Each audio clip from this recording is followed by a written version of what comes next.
all-new BMW i4 police car by AC Schnitzer. The electric sedan is powered by two electric motors producing 536 horsepower and 586 pound-feet of torque, allowing for a 0 to 60 miles per hour acceleration time of 3.7 seconds.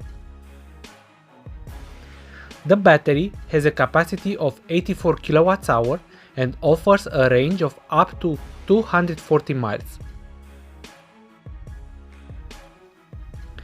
The BMW i4 police car comes equipped with the tuner's i4 aerodynamic package.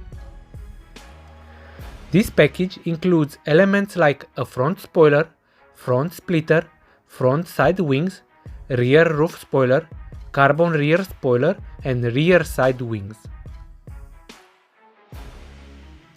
The car is also equipped with a lowering kit, being 25 mm lower than the standard car.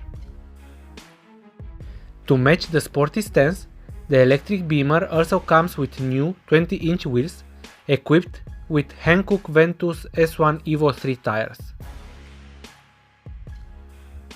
As a police car, the BMW i4 is equipped with a special police signaling system by Hella, along with dedicated foil decor and the Securlux safety foil in the side windows. Guys, if you like the new BMW i4 police car, please subscribe and hit the like button. Thanks!